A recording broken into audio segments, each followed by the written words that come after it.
Hello, hi guys! Magandang hapon sa inyo lahat.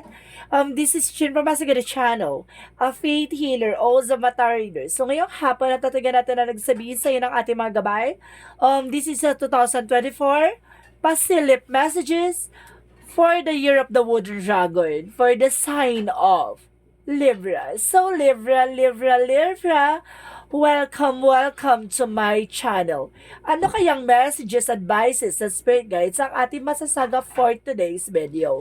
Kanino naman kayang energy o kaganapan sa buhay ng mga Libra signs ang ating mahagilap? So guys, this reading is a journey lamang, hindi lahat makaka-resonate. Kunin lamang po makaka-relate sa inyo and comment down below kung kaninong energy ang ating nasaga. And of course, don't forget to like and subscribe my channel and notification bell for more videos update. And of course, maraming salamat po sa mga walang sawang pagsuporta sa aking channel. Lalong-lalo na hindi nag-escape ng ads. Naway pagpalain po kayo ng Diyos at may kapal, siksik, diglig, nag-uumapa o manambalik sa inyong biyaya. So guys, Libra for Pasilip for 2024, kumapit ka na dahil ito na ang mensahe sa'yo ng ating mga gabay. Angel Spirit Messages, bigyan mo ka ng pasabog-bulabog na mensahe para sa mga kapatid nating Libra signs. Angel Spirit Guides, oh my God. There is a King of Wands, so there is control. Okay, stability. Sinasabi dito na magkakaroon ka ng control at magkakaroon ka ng stability sa isang bagay or sa isang situation. At the same time, there's tower moment. There's a sudden changes. Kumbaga, bigla ang pagbabago or may bigla ang magaganap na pagbabago. Or there's a disaster or there's a deformation by revealed or something ang major changes. Because there's an item once, there's a perseverance. Kumbaga, kailangan mong pagtiyaga. No? There's a final push or there's a step by step na kailangan mong hintayan, no? Resilience. Kailangan maging mahinahon at kailangan maging tahimik ka lang. And because there's a Seven of Pentacles, there's a harvest time. At the end of the time, kumbaga, yung mga bagay na inaantay mo, makukuha mo na this coming 2024. And of course, there is information by the Eight of Swords. So, sinasabi dito by the Eight of Swords, kumbaga, kailangan mo ng pakawalan yung mga negative thoughts or negative energies. So, there's a freedom for information na kailangan palayain mo na yung sarili mo sa mga negativities or there's a toxic behavior or toxic attitudes na kailangan mo na i-let go. No? And suddenly, kailangan mo rin maging lakasan yung pakiramdam mo sa paligid mo. No? There's a lot of blockages around. So, let's see what is the King of Wands. And of course, there's a Page of Swords. There's an information, no? Getting to know each other or something, getting more information, no? Kumbaga, meron taong sumusubaybay sa'yo, nag-check by social media or something. Kailangan panatiliin kontrolado mo yung emotions mo dito, no? So, what is the Tower moment? And because there's a Hermit card, there's a soul enlightenment and soul searching or soul and, kumbaga, okay. There's a missions and journeys. So, sinasabi dito na, kumbaga, may mga bagay na magbabago this coming 2024. So, let's see what is the Nine of Wands. And because there's an Emperor, be mature enough, no? Panatiliing kalmado ka dapat sa lahat ng eksena mo, no? Pagdating sa mga bagay na gusto mo makuha. Kumbaga, there's an Emperor by being a boss or something high standard. Kumbaga, kailangan alam mo yung grounds mo, no? So, let's see what is the Seven of Pentacles. There's a judgment. There's a wake-up call or awakening. So, kailangan gumising ka sa katotohanan or something, kailangan mo mag-take ng action or there's a divine intervention or may mga paalala sa'yo or tinatawag na red flags, no? Kumbaga, maging aware ka sa mga bagay or sitwasyon, lalo-lalo na yung pinaghirapan mo, no? So, what is the Eight of Swords? There's a Seven of Wands. So, protect your power, protect your energy. See? Kailangan mo proteksyonan yung sarili mo laban dito sa toxicities na to. Yun yung sinasabi ko kanina, di ba? Kailangan mong mag-set ng boundaries para hindi makapasok tong blockages na to. na magtuloy-tuloy nawa yung magandang kapalaran sa'yo. There's a Six of Swords, there's a transition. Kumbaga makakalaya ka at makakaalis ka na sa sitwasyon. So, let's see what is the King of Wands. There's a Nine of Pentacles by the Page of Swords. So, ibig sabihin dito, mukhang marami nagtatanong-tanong tungkol sa iyo or something about sa business mo, about sa negosyo mo, na magdadala sa iyo ng pagdagsa ng paglakas ng negosyo hanap buhay mo, no? So, let's see what is the Tower moment and the Hermit card. And of course, there's a King of Pentacles. There's a secure and of course practical pagdating sa finances. So, kailangan maging practical ka, no? Kumbaga may mga bagay na kailangan mong ayusin dyan sa iyong negosyo o hanap buhay or sa inyong tahanan na nagdadala sa iyo ng kamalasan. So, kailangan mo mag-cleansing for this coming 2024. Maganda na ang pasok, no? So, what is the Nine of Wands and of course the Hermit? The Emperor. So, there's a death card. There's an ending and a new beginning. So, ibig sabihin, tapos na yung pag-aantay mo. So, this is the moment na makukuha mo na yung what you deserve, no? There's a new beginning coming in for you. So, let's see what is the Seven of Pentacles and the Judgment. So, there's a Ten of Cups. There's an happiness. So, magkakaroon ka raw ng happy result dito, no? Magiging masaya ang resulta na papasok sa'yo dito. Makukuha mo na yung matagal mo nang inaantay or minimithi, no? Let's see what is the Eight of Swords and of course the Seven of Wands. Those there's the lovers. Ibig sabihin dito, with your person, kumbaga there's a lot of toxicities. Kumbaga marami daw toxic sa paligid ng iyong person. Either there's a toxic family or toxic friends, no? Toxic relatives na sinasabi dito na kailangan proteksyonan mo ang inyong relasyon, no? Maraming sumusulsol o maraming nagbubuyo sa person mo. Let's see what is the Freedom and of course the Six of Swords. So, there's a Ten of Wands. So, sinasabi dito na magkakaroon ng relocation or something information dito na makakaalis ka na sa sitwasyon or burden na pinagdaanan mo, no? Yung bigat at responsibilidad, makakaalis ka na raw dyan. Let's see what is the outcome.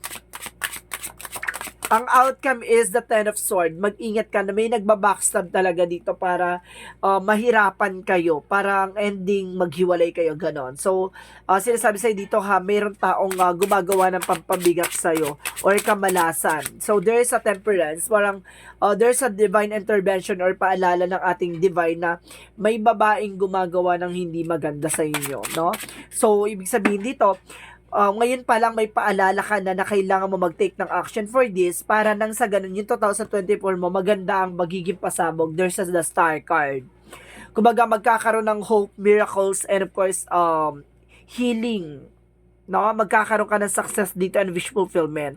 So, ibig sabihin, take an action for this nang sa ganun nang magpasok ng 2024 mo, maging maganda na ang takbo ng buhay mo. Kasi there's a perfect timing and temperance by the divine intervention. May paalala sa'yo na itong babae na to ang nabigay ng pabigat sa inyo, sa pamilya nyo. May third party involved dito.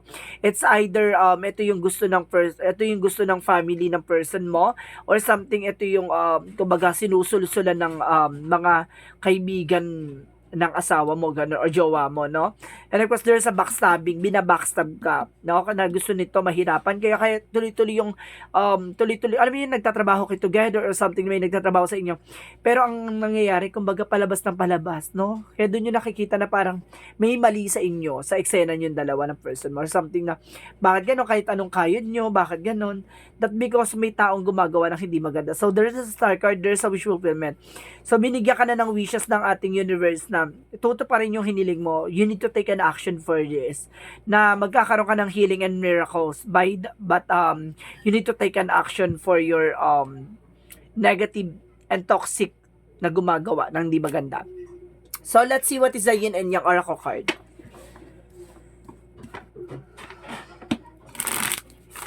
So, let's see what is the Yin and Yang Oracle card. There's a faith. I told you, divine intervention. May divine intervention dito. Talaga sinusubukan ng inyong pananampalataya at sinusubukan ng inyong relasyon. And of course, there's chemistry. So, talagang malakas ang pagmamahalan nyo sa isa't isa. And of course, magkakaroon ka ng growth and expansion. And of course, I told you, there's a third party involved. I told you so. So, let's see what is the Love Oracle card. Let's see what is the Love Oracle card.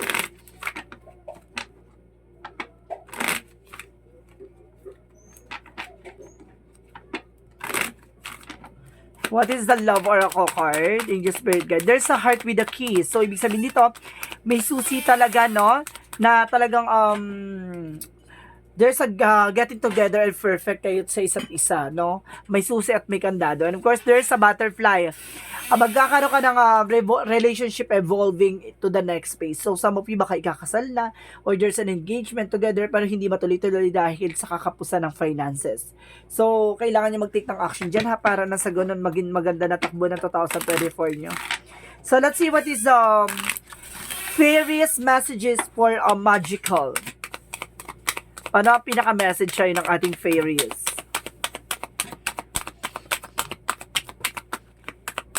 Fairies, give me information. Fairies, give me information. Ano gusto mong sabihin? There's a children. Some of you, baka may mga anak na kayo, no?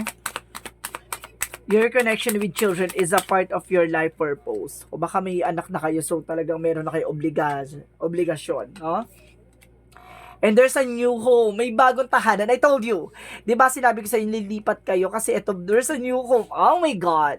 So sinasabi na moving is a step in the right direction for you. So ibig sabihin, tama talaga yung lilipat kayo kasi para maging maganda na yung buhay yung dalawa ng person mo. Kasi baka may nakikialam sa inyo. So let's see what is Angel's answer. Ano yung magiging kasagutan sa lahat ng katanungan nyo? No?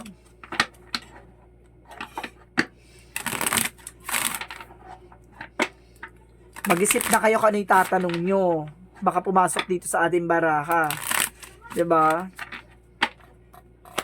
Ano yung gusto sabihin sa inyo?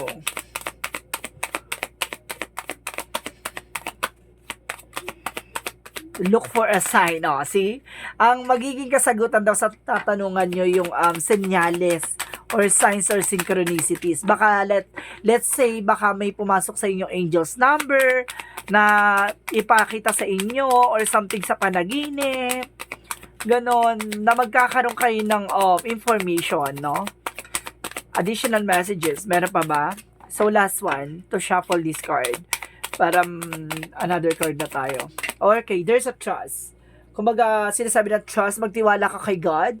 At sinasabi dito, huwag kang gaano magtiwala sa mga tao sa paligid mo. Lalo-lalo na yung mga taong malapit sa inyo, no?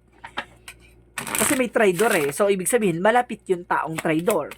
So, let's see what is the romance angels. What is the romance angels? So, there's separation. So, gusto kayong paghiwalayin nito, no? A time apart for your partner is two horizon. So, ibig sabihin talaga, gusto kayo maghiwalay nitong person na to. Ganun gustong gawin nito.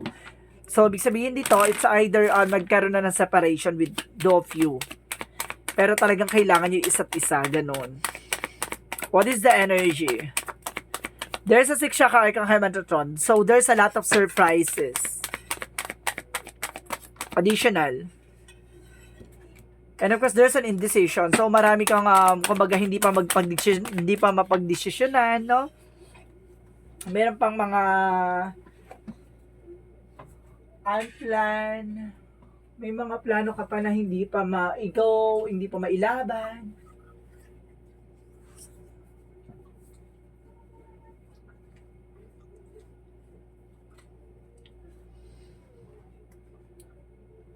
So, let's see pa kung ano pa yung pinaka-messages sa'yo ng Angel Spirit, guys.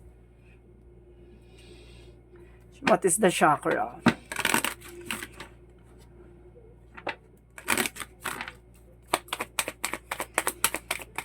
There is a perception. Yun yung perspective mo. Kailangan mo baguhin yan. Yung mindset mo. And of course, there's a joy. Magkakaroon ka raw ng kaligayahin dito. Magkakaroon ka ng kaligaya at magiging masaya ka. And there's a prayer. So, kailangan mo magdasal. And of course, there's an instinct. Tama yung hinala mo. Or tama yung intuitions mo dito. Na itong tao na to yung gumagawa ng hindi maganda sa inyo. Or something na tutol sa inyo. Or something na, kumbaga, binabackstab kayo. Ganon. Let's see what is additional messages. And there's a spirituality. So, ibig sabihin talaga dito, it's all about spiritual. May involvement at spiritual. And because there's a self-inventory. Kailangan na, kumbaga, pahalagahan mo yung sarili mo, no? Mag-invest ka sa sarili mo. Palawakin mo ang kaalaman, of course, yung sarili mo sa mga eksena na yan. And of course, you're on the right path. So, nasa tamang direction ka daw, ha? And of course, there's a justice. Don't you worry, there's a karma. No? Yung mga taong gumawa sa inyo behind your back, no? Talagang kakarmahin yan. At sinasabi sa dito na makukuha nyo yung protections and of course, yung tulong na kailangan nyo, no? And because there's a communication is the key. So, ibig sabihin dito, kailangan nyo talaga ng heart-to-heart talk with your person. Na kailangan, alam nyo sa isa't isa yung eksena nyo dalawa. Baka may mga nararamdaman kayo or something na kailangan nyo nang umalis dyan sa situation nyo or dyan sa, baka kasama nyo pa yung biyanan nyo or something, pamilya na asawa mo, gano'n.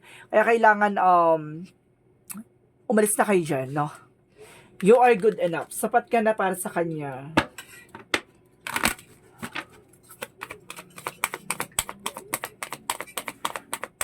Additional messages. There's a doubt. So, some of you, i-release mo daw yung doubt na yan. Hindi mo makikita ang kasagutan sa lahat ng katanungan mo. No? Puro na lang, bakit? Ganto? Bakit? Ano? 'Di ba? Bakit ganyan? Lahat na lang may bakit. Kasi there is a doubt. And there's an adversity. Kung baga sinasabi dito, i-accept mo yung mga bagay na nangyari sa'yo by challenging, no? By challenges. Para matutunan mo yung mga bagay-bagay. Let's see what is additional messages. And because there's an empathic starseed by energetic stability absorbing what not yours. So, ibig sabihin, huwag mong tanggapin yung mga bagay na hindi para sa'yo. Kung hindi mo deserve yan, umalis ka dyan. No, and of course, there's a child of the cosmos. No? In the intelligence of the universe lies with you. So, see, pinapakita sa'yo ng ating universe ang mga bagay na dapat mong malaman. And of course, Star Brothers. So, ibig sabihin dito, there's protection and loyalty and safety and trust. Na magtiwala ka sa ating poong may kapal na ibibigay sa iyo ng bagay na tulong na kailangan mo, no? There's a trust, magtiwala ka. Kumbaga, there's a star, and of course, there's some information by the universe, and of course, there's a star ulit. So, there's an information there's an healing and miracles. No? Punong-puno ng himala at punong-puno ng pagbabago at kaganapan dito. Archangel Raphael, messages. And of course, there's a sobriety. Ibig sabihin dito, kailangan mo ng mga masusustansyang pagkain. So, ibig sabihin may mga nag-craving sa mga So, ibig sabihin dito, kailangan mo kumain ng mga fruits and vegetables. So, let's see what is Archangel Michael messages. A favorable outcome. So, papabor din sa iyo ang kalalabasan ng eksena na to, no? And of course, lean on God and angels support you. No, kumbaga magtiwala ka sa ating Panginoon at kumbaga magpatuloy ka sa paniniwala at magtiwala na lahat ng mga bagay na ibibigay sa iyo. And of course, kumbaga susuportahan ka ng ating angel spirit. And of course, knock and shall be open to you. So, ibig sabihin dito, kumakatok na ating Panginoon. So, kailangan mo na pagbuksan, no? So, let's see what is the angel's number. Let's see what is the angel's number. Angel's number, there's a 777. I am the flow. So, sinasabi dito, your purpose flows from within you and everything that is unfolding of being revealed to you is a part of your purpose, a state of peace and calmness in your soul. Ibig sabihin dito, sumabay ka lang sa agos, no? Yung mga bagay na nalalaman mo, kumbaga, maging aware ka and conscious ka, no? At sinasabi sa'yo dito, magtiwala ka at panatiliing kalmado sa lahat ng nalalaman mo. Di ba, malaman mo man yung mga kaganapan sa buhay mo, yung mga taong ayaw sa'yo, kumbaga, okay, di ba? I-observe mo yan para at least, 'di ba? Alam ko na yung magiging limitado ko sa inyo na hindi ako gaano magtitiwala sa inyo kasi doon pa lang baka sirain niyo na ako. Ganon. Because there's an overcoming. So sinasabi dito, today in the great school of life, I practice self-discovery by acknowledging that my fear, anger, and ego separate me from my divinity. I allow the light to grow inside. The light gives me the power to reign over my inner kingdom. Today, I overcome all that separates me from the life care that is the truest self. Ibig sabihin dito na, kumbaga, pinapakita lang sa'yo yung mga bagay na madidiscover mo. Yung mga bagay na ipapaalam sa'yo. At may mga bagay na malalaman ka pa on your own self, on your own divinity. So, ibig sabihin, may mga bagay na kailangan mo pang malaman sa takdang panahon at sa takdang oras. So, may mga bagay lang talaga kailangan maging aware at kailangan mo mag-take ng action para mas maganda ang magiging resulta ng 2024 mo. So, this is 2024 messages for Pasilif for the year of the Wooden Dragon for the sign of Libra. Maraming salamat po, Libra, for your wonderful reading. And of course, this reading is a general reading lamang, hindi lahat makaka-resonate. Kunin lamang po makaka-relate sa inyo. Comment down below kung kaninong energy ang ating nasagap. Maraming salamat po sa mga walang sawang pagsuporta sa aking channel. Lalo na hindi nag-skip ng ad. No, ipagpalain po kayo ng Diyos at may kapal siksik tiglig na umapa ang buwan ng balik sa inyong biyaya. Maraming salamat po. And see you in the next video. Bye-bye. And babush.